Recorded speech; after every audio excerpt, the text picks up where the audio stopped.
In the last video, we saw some reasons that justified proof statements where you could just look at the diagram or look at the text that went along with the diagram and immediately make conclusions.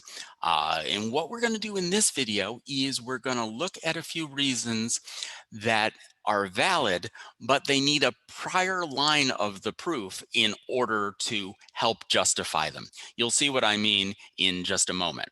All right, so let's switch over to our document camera.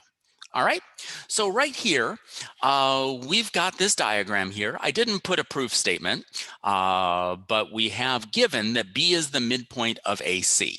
And we also have this little bracket there in the middle of the diagram. Okay, so let's see what we can do with those statements. So the first thing I'll do is I will just copy this down. B is the midpoint of AC. And what would our reason be that justifies that statement?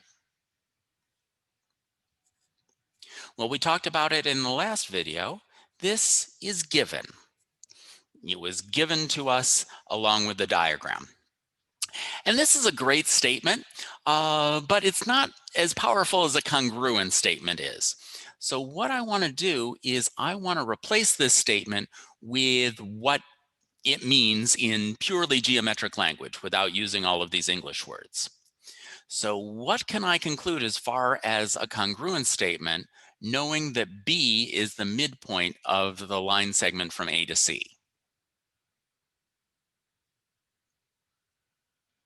Well, the notion of midpoint means that B is halfway between A and C, or another way of saying that is that B is as far away from A as B is from C. And we can just write that saying that AB is congruent to BC. All right, these two line segments are congruent to each other. Okay, and this follows from this statement. It's just basically translating it into a more geometric language, but I need to have a reason for that. And my reason here is going to be that this is the definition of midpoint. Basically, what I did is I took this statement that has a vocabulary word in it, and when I translated it into the geometric statement, I'm just going to say, well, that's what midpoint means. All right, so using definitions is something that we're allowed to do. This is a valid reason, but we need to have whatever statement uses the word midpoint as a prior line in the proof. All right, and it's not just definitions of midpoint. You can use a definition of any word that we understand what it means. So you could talk about an angle bisector. So if I knew that there was an angle bisector, I could then conclude that two angles were congruent to each other by the definition of angle bisector. The other thing I'm going to say here is I can also use this bracket symbol to make a statement. So what would my statement there be? Well, I want to say that BD is perpendicular to AC. All right, so this bracket means that these two line segments are perpendicular to one another. What would my reason for that be? Once again, I'm just pulling this out of the diagram. I'm taking this symbol and writing down in the proof what it means. So this is one of the reasons we talked about in the last video. And once again, it's just given.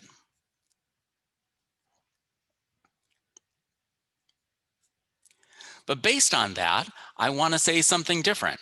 I want to be able to say, well, what does perpendicular mean?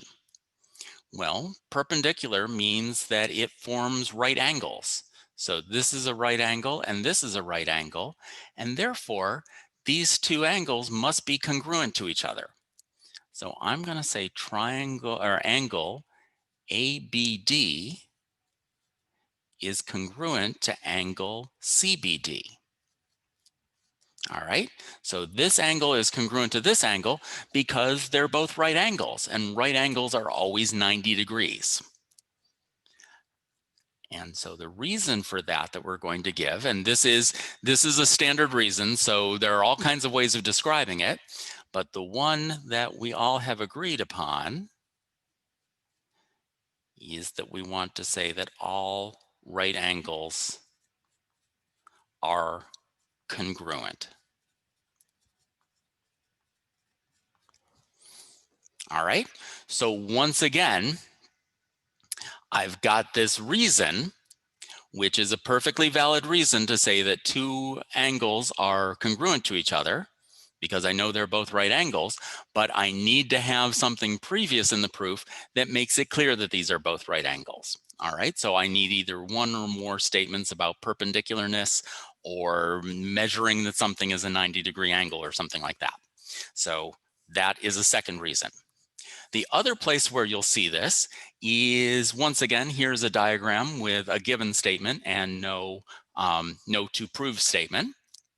But this time we're given these two lines cut by a transversal, and we are given that AB, I've got this line, not a line segment, AB is parallel to the line CD.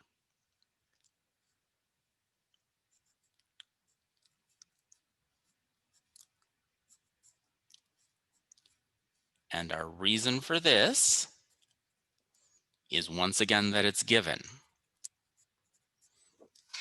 All right, and now we've got all of these different angle relationships. We've talked about this in previous videos. So for instance, I can say, based on this, that the angle that I've got marked here as angle 1 in the diagram has got to be congruent to the angle that's marked 2 in the diagram.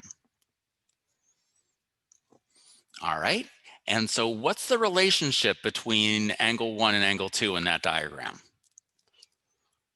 If we look at this diagram,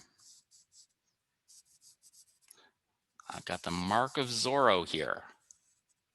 And the mark of Zorro is pointing out alternate interior angles. All right, so they're on alternate sides of the transversal, and they're both inside the two parallel lines. So that makes them alternate and interior angles. And we know that if two lines are parallel and cut by a transversal, the alternate interior angles have to be congruent to each other. So once again, this is a valid reason, but we need to have it following a statement like saying that two lines are parallel to each other. Because if AB were not parallel to CD, we wouldn't have any notion of a relationship between those two angles, even if we could draw something that looked almost like a Z. And another thing we could have said alternately is we could have said that angle 2 is congruent to angle 3. So what's the relationship between angle 2 and angle 3 in this diagram? Well, they're not alternate interior angles. They're on the same side of the transversal, but one's an interior angle and the other one is an exterior angle. So the word we use for that is corresponding angles. Okay, so once again, we can infer that corresponding angles are congruent, but only if we have already established in the proof that the lines that are forming those angles are parallel. Okay, so what we have here is we've got 4 new reasons that we can talk about for proving things. We can use definitions if we've got a statement that uses the word that is being defined. We've got this notion that all right angles are congruent, so we can infer that two angles are congruent, but only if we have already seen that there's a perpendicular relationship going on in those angles. And we can talk about alternate interior angles and corresponding angles, but only if we have already established that the lines that are forming those angles are parallel to each other. Okay, so that's how we can build proofs from prior statements. And we will see in the next video some other ways that we can take a batch of statements and use them to prove a later statement in the proof by talking about triangle congruence.